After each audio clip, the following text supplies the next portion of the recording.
Hello everyone, मैं हूं सचिन और आप सबका बहुत बहुत स्वागत है मेरे इस यूट्यूब चैनल पे। और ये जो वीडियो है ये मैं कॉमर्स के बच्चों के लिए बना रहा हूं जो क्लास 11th में है। और जो टॉपिक है वो फाइनेंशियल स्टेटमेंट है। ठीक है, तो सबसे पहले देखिए फाइनेंशियल स्टेटमेंट होता है क्या है। Financial statement refer to the such statement which report the profitability and the financial position of the business at the end of the accounting period. मैं सिंपल सा बात बताऊं कि फाइनेंशियल स्टेटमेंट हम लोग इसलिए तैयार करते हैं ताकि हम लोगों को जो बिज़नेस है उसका प्रॉफिट पता चले और साथ ही साथ हमारा बिज़नेस का पोजीशन पता चले। ठीक है, पोजीशन मतलब बैलेंस शीट बनाएंगे ना, तो बैलेंस शीट से हमको कितना एसेट्स है और कितना लायबिलिटीज़ है वो पता चल जाएगा। और इनकम स्टेटमेंट में क्या होगा कि हम लोग ट्रेडिंग और पीएल अकाउंट बनाएंगे। ठीक है, तो ट्रेडिंग अकाउंट में क्या होगा कि हमको ग्रॉस प्रॉफिट मिलेगा और उसके बाद पीएल अकाउंट से हमको नेट प्रॉफिट मिलेगा। अब ये ग्रॉस प्रॉफिट क्या होता है, नेट प्रॉफिट क्या होता है, ये हम लोग धीरे धीरे समझ जाएंगे। फिलहाल आप इतना समझ आइए।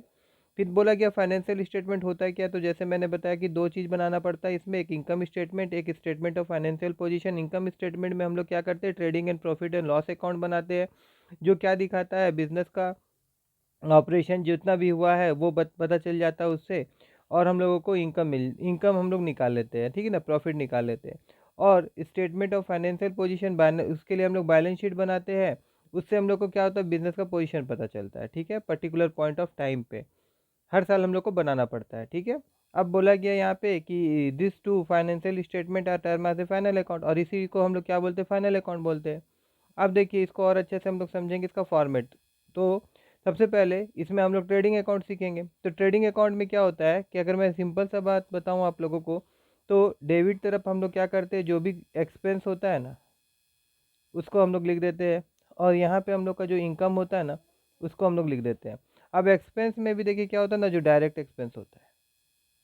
ठीक है, और यहाँ पे क्या होगा, तब ये भी डायरेक्ट इनकम होगा। ठीक है, अब नॉर्मली देखिए मैं बता दूं जैसे कि जितना भी गुड्स आपके पास है, ओपनिंग स्टॉक मतलब प्रीवियस ईयर का जो भी गुड्स बचा हुआ रहता है इस ईयर क्या हो जाता है, ओपनिंग स्टॉक हो जाता है, आप लोगों को पता ही होगा। तो उसको हम लोग यहाँ लिख देते हैं डेबिट साइड में। फिर परचेज जो किए हैं, नेट परचेज निकालना पड़ता है। नेट परचेज के लिए क्या करता है, total purchase minus purchase return कर देंगे तो नेट परचेज हो जाएगा। और रिटर्न आउटवर्ड और परचेज रिटर्न दोनों ही सेम ही चीज़ है। ठीक है, उसके बाद वेजेस हो गया, वेजेस एंड सैलरी हो गया, डायरेक्ट एक्सपेंसेस हो गया, कैरेज हो गया, कैरेज इनवर्ड हो गया, कैरेज ऑन परचेज हो गया, गैस फ्यूल एंड पावर हो गया, फ्लाइट एंड कैरेज हो गया, manufacture expenses and productive expenses हो गया, फैक्ट्री का जितना भी एक्सपेंसेस हो गया, जैसे फैक्ट्री का लाइट हो गया, फैक्ट्री का रेंट हो गया, डॉक चार्जेज हो गया या क्लीनिंग चार्जेस हो गया, रॉयल्टी हो गया।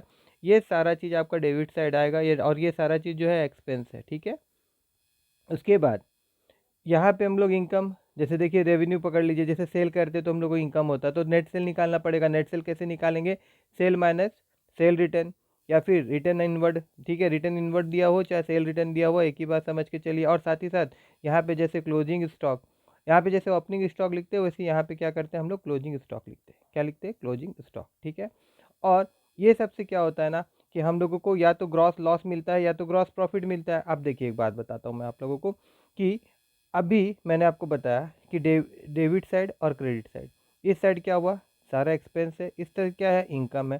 तो एक बात बताइए, अगर इनकम ज़्यादा होगा तो बैलेंस यहाँ पे करना पड़ेगा। तो यहाँ पे जो बैलेंसिंग फिगर होगा ये हमारा क्या होगा, ग्रॉस प्रॉफिट होगा। ठीक है, और मान लीजिए कि गलती से क्या हुआ कि एक्सपेंस ज़्यादा हुआ और इस तरफ इनकम कम हो रहा है, तो यहाँ पे जो बैलेंसिंग फिगर होगा ये क्या होगा, हमारा लॉस होगा। ये जो प्रॉफिट हुआ ये ग्रॉस प्रॉफिट है, और ये जो लॉस होगा वो क्या होगा, ग्रॉस लॉस होगा। और उसको हम लोग कहाँ ट्रांसफ़र कर देंगे, उसको हम लोग पीएल अकाउंट में ट्रांसफ़र कर देंगे, प्रॉफिट एंड लॉस अकाउंट में ट्रांसफ़र कर देंगे, अगर लॉस होता है चाहे आपका प्रॉफिट होता है। ठीक है ना, देखिए transfer to profit and loss account. और यहाँ पे भी देखिए अगर कुछ लॉस होता है तो उसको भी हम लोग वहाँ ट्रांसफ़र, अब यहाँ पे एक क्रेडिट तरफ है तो अगर लॉस होता है तो उसको हम लोग कहाँ ले जाएंगे, डेबिट साइड ले जाएंगे। और यहाँ पे देखिए ये जो प्रॉफिट है वो कहाँ मिल रहा है, डेबिट साइड मिल रहा है, तो इसको हम लोग कहाँ ले जाएंगे, क्रेडिट साइड ले जाएंगे। ठीक है ना, पीएल अकाउंट का। ठीक है ना, अब आगे एक इलिस्ट्रेशन देखेंगे और इसका मदद से हम लोग समझेंगे। ठीक है ना, तो यहाँ पे देखिए इलिस्ट्रेशन में क्या होगा कि इस प्रकार से इसमें बोला गया, prepare a trading account for the year ended 31st, हाँ 31st मार्च 2023 है ना, फ्रॉम द फॉलोइंग बैलेंस दिया हुआ यहाँ पे। तो बस यहाँ पे जो जो चीज़ है आपको पर्टिकुलर जगह पे बैठाना है, आपका ट्रेडिंग अकाउंट बन जाएगा। तो देखिए यहाँ पे अगर मैं नीचे ले जाऊँ तो सबसे पहले हम लोगों को ट्रेडिंग अकाउंट लिखना पड़ता है, फिर जिस ईयर का हम लोग बना रहे हैं वो लिखना पड़ता है। उसके बाद यहाँ पर्टिकुलर अमाउंट डेबिट साइड और क्रेडिट साइड होता है। तो सबसे पहले यहाँ पे हम लोग क्या करेंगे, यहाँ पे ढूंढेंगे कि भाई ओपनिंग स्टॉक दिया हुआ है कि नहीं। तो यहाँ पे देखिए ओपनिंग स्टॉक यहाँ पे दिया हुआ है, ठीक है ना। तो ओपनिंग स्टॉक से हम लोग शुरुआत करते हैं यहाँ पे। तो यहाँ पे हम लोग लिख देंगे टू ओपनिंग स्टॉक कितना है। देखिए यहाँ पे ओपनिंग स्टॉक दिया हुआ है 2 लाख। तो यहाँ पे हम लोग लिख देंगे ओपनिंग स्टॉक 2 लाख, ठीक है। उसके बाद में देखिए हम लोग यहाँ परचेज लिखते हैं। तो नेट परचेज चाहिए, तो यहाँ पे परचेज से अगर यहाँ परचेज रिटर्न होगा, हाँ परचेज रिटर्न है, ठीक है। तो यहाँ पे हम लोग क्या करेंगे, परचेज रिटर्न को क्या कर देंगे, लेस कर देंगे। परचेज PURCHASES, ठीक है।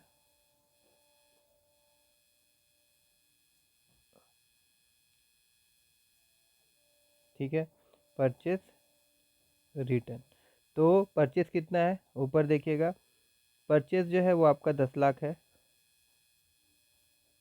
यहाँ पे 10 लाख मैं अगर लिखूँ 10 लाख, ठीक है ना।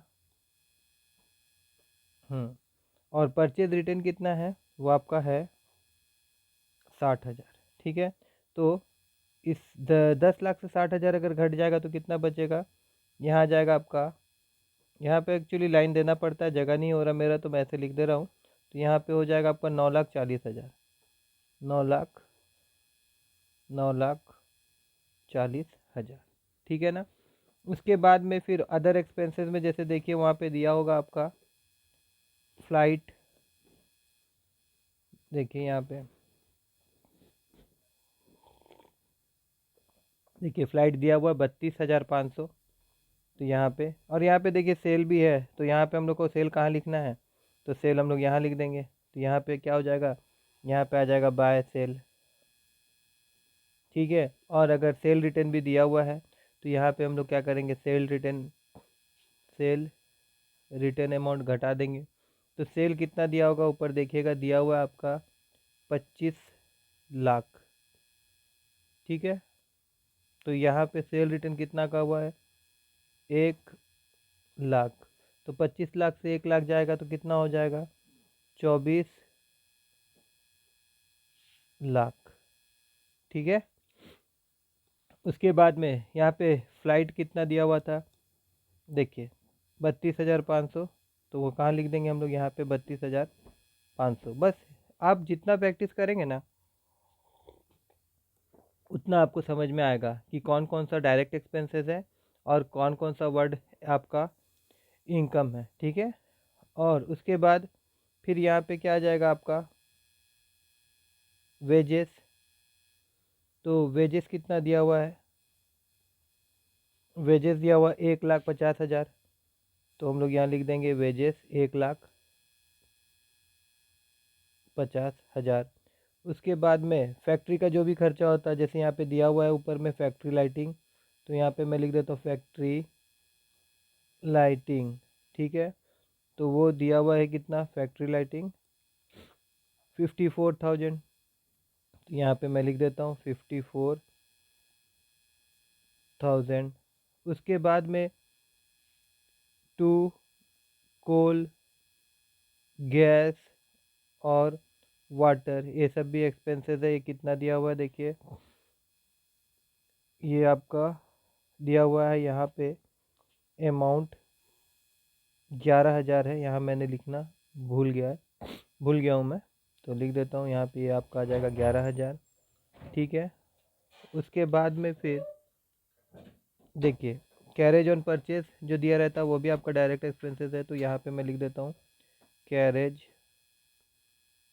ऑन परचेज, ये भी इधर ही आएगा। तो ये है 40,000, मेरे को पता है अमाउंट, ऊपर देख लीजिएगा आप, ठीक है। उसके बाद में फैक्ट्री का रेंट, फैक्ट्री रेंट ये है आपका 2,20,000, ठीक है ना। तो बस इतना ही है। अब आपको क्या करना है, ये सबको टोटल कर लेना है, ठीक है। और यहाँ पे देखिएगा, इसको भी आप टोटल करिएगा। तो यहाँ पे ये सबको जब आप टोटल करेंगे ना, पहले तो यहाँ पे देखिए ये आपका 24 लाख। और एक चीज़ यहाँ पे मेरे को लिखना था, क्लोजिंग स्टॉक। देखिए यहाँ पे क्लोजिंग स्टॉक लास्ट में दिया हुआ है, देखिए, ठीक है ना। तो यहाँ पे मैं लिख देता हूँ बाय क्लोजिंग स्टॉक। तो वो कितना है, 3 लाख, 3 लाख है ना। तो यहाँ पे जब हम लोग टोटल करेंगे तो कितना आ जाएगा, 27 लाख आ रहा है, ठीक है। तो यहाँ पे क्या होगा कि आपको बैलेंसिंग फिगर करना पड़ेगा, क्योंकि ये कम है। तो यहाँ पे मैं लिख लूँगा, आप जब टोटल करेंगे तो आपको समझ में आ जाएगा। मैं टोटल करके रखा हूँ, तो इसीलिए मैं यहाँ पे डायरेक्ट लिख दे रहा हूँ कि यहाँ पे जो बैलेंसिंग प्रॉफिट होगा इस तरफ आएगा, क्योंकि इनकम ज़्यादा है। तो यहाँ पे मैं लिख दूँगा ग्रॉस प्रॉफिट, जिसको हम लोग क्या करेंगे, ट्रांसफ़र कर देंगे टू पीएल अकाउंट में, ठीक है ना। तो वो बैलेंसिंग फिगर यहाँ कितना आएगा, यहाँ पे 10,52,500। देखिए मैं आपको फिर बता देता हूँ कि इसको जोड़ने पे फिर यहाँ पे मेरे को क्या मिलेगा, 27 लाख। यहाँ तक मैं रेड से कर रहा हूँ, आप लाइन मत डालिएगा। आपको यहाँ तक पूरा जोड़ना है। यहाँ तक जोड़ने के बाद में इस अमाउंट से आपको घटा देना है, ठीक है ना। घटाने पे ये अमाउंट आपको मिल जाएगा 10,52,500। और यही हमारा क्या होगा, ग्रॉस ग्रॉस प्रॉफिट होगा, ठीक है। तो ये ग्रॉस प्रॉफिट कहाँ ट्रांसफ़र होगा, ये आपका पीएल अकाउंट में ट्रांसफ़र होगा, ठीक है। तो आज का वीडियो में हम लोग इतने ही देखेंगे। अगर इस वीडियो से आपको कुछ सीखने मिला हो तो मेरे इस वीडियो को लाइक करिएगा और मेरे चैनल को सब्सक्राइब करना मत भूलिएगा। और आगे भी मैं आप लोगों के लिए इस प्रकार से वीडियो लेके आता रहूँगा।